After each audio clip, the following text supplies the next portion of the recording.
Missouri statute, Chapter 10, Section 210-165, of any person who intentionally files a false report of child abuse or neglect can be held accountable.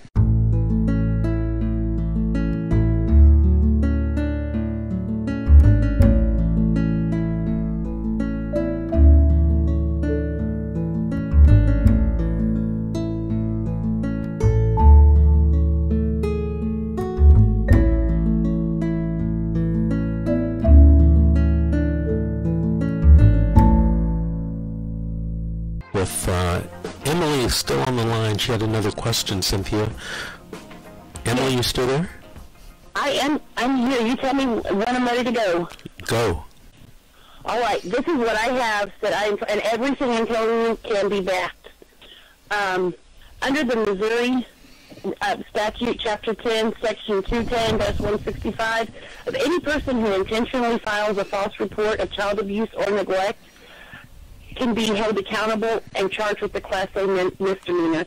I have several things where the court was in full support and consent of my husband and I taking guardianship in September 6, 2019. I have a document where they're fully supporting it.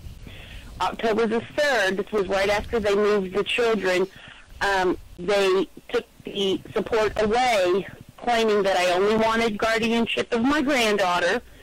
Siblings have to stay together, so they removed both children because I only wanted one. I've never said I did not want this child. They came back in May 6th of 2020. Phelps County Children's Division said that they removed the child and the children because of verbal abuse towards my foster son. Is that grounds for, this is my question, is that grounds for going into the prosecuting attorney's office and saying this is a false report of child abuse and I can prove it? Well, you know, if you were in California, it would be grounds.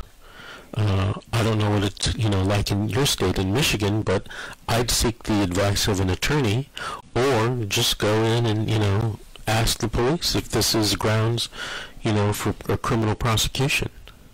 Okay. You know, I'm finding, and please tell me if other families are dealing with this, especially in a small town. I did approach my attorney. I have been out thousands and thousands of dollars on an attorney. They don't want to go that method because they have to go and work with these people after my case is long gone and done with. Mm-hmm. And she told me that's something I would have to do on my own. So you helped me. You gave me the answer, and I'm going to. Does this raise red flags with Children's Division? I've been hung up on. I tried to call Children's Division. They said I don't have time for this and hung up on me. We are talking, and I know a lot of families can understand too. We're talking about a lifetime. A lifetime. Children have the moral right to be with their families. If their parents can't take care of them properly, they have families that can and will step up. Yeah, I agree with you. Fighting for. I agree with you 100%, 110%. And I find it puzzling why a lot of social workers on cases that I'm involved with don't want to give the relatives the child. I just I don't understand it. And then when they write, you know, they write reports to the court, and it's just really general a lot of times about why grandma can't have the kid. I don't know why. You know, sometimes I think, and this is just my mind going, you know, roaming, that a social worker says they don't want to give the kid to grandma because there's some issue between the social worker and the mother. You know, some personality, you know, thing that went on, and, you know, all of a sudden the social worker finds a lot of reasons to keep the child away from the grandmother. And it's just unfortunate because whatever's going on between the social worker and the mother has nothing to do with the child. The only person that's hurt is the child. And a lot of times, and this is, I find this, a lot of people call me with this issue. Kid gets placed in foster care, and then you know what sometimes happens?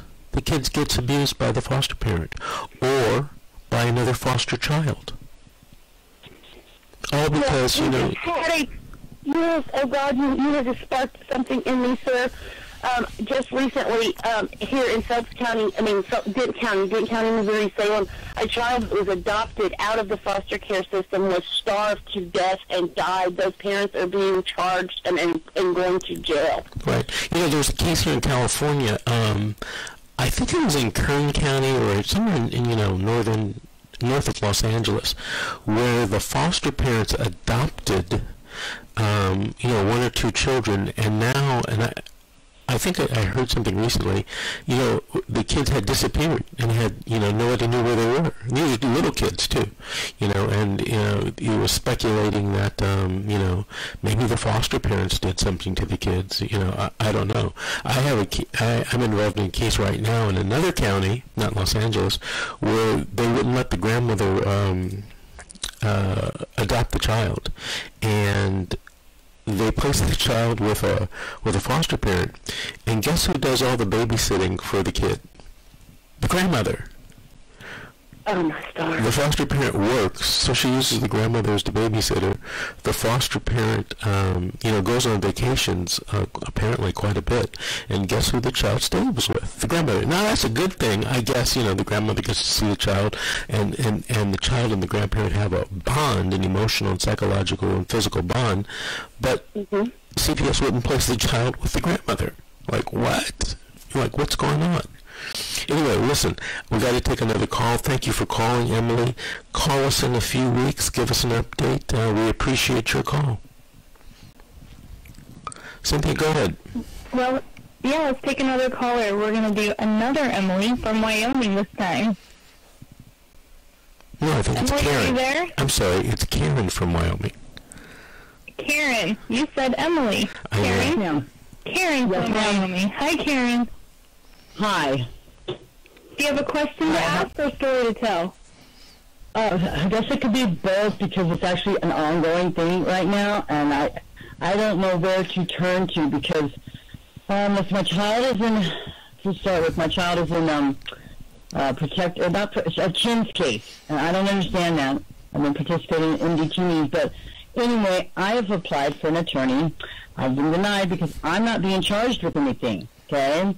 So I don't qualify for an attorney, and then also I'm not being kept aware of like court hearings and stuff and how the petition originally started.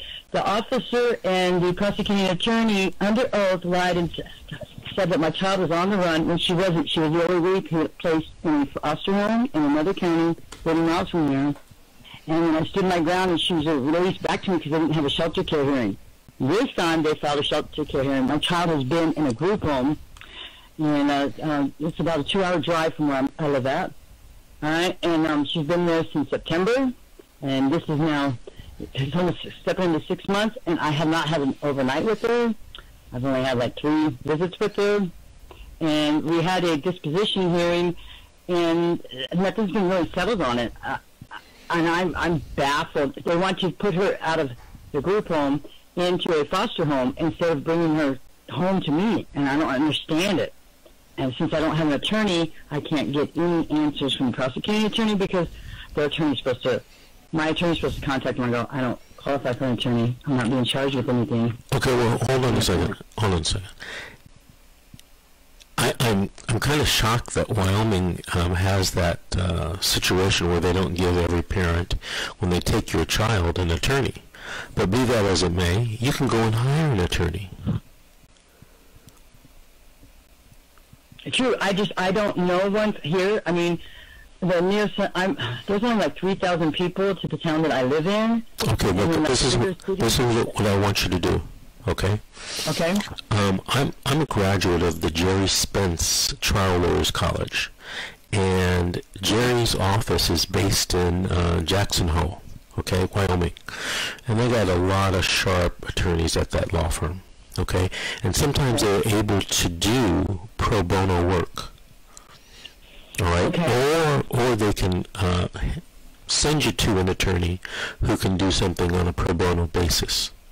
I want you to call the Jerry Spence Law Firm in Jackson Hole, Wyoming, and tell them that you need help. Tell them, they won't remember me, I'm sure, but tell them Vince Davis, a graduate of the college, referred you to them, and hopefully they can help you, or they can send you to someone that can help you. Okay? Okay. Okay. All right, Karen? Karen? All right. I guess I'll start there. Yeah. Okay. Jerry Spence Law Firm, or Law Offices of Jerry Spence, or whatever it's called these days. It's the Spence Law Firm, and it's in Jackson Hole, Wyoming. Okay? So if you mention Jerry Spence in Jackson Hole, everyone will know who you're talking about. Okay? Yeah, it's like a 4-hour drive from here. I think, but just call Karen. I will. Okay. And how do I legally stand as far as the time frame? Because since the disposition or whatever, the judge has released my daughter's attorney, even though the case isn't closed. And I don't even know when the next court hearing is. I can't give you any information on that because I'm not a Wyoming lawyer. I'm only licensed in California. But you need to talk to an attorney. And I've told you something that I've suggested something that you should do, and you should do that maybe Monday morning, first thing at 9 o'clock. Absolutely, I will. Thank you so much. Thank you, Karen. I appreciate you listening. I appreciate you calling. Give us an update in 3 weeks. Tell me if the Spence Law Firm was able to do anything for you or send you to anyone, and we'll talk to you then. Okay, this is The Secret, How to Fight Child Protective Services and Win.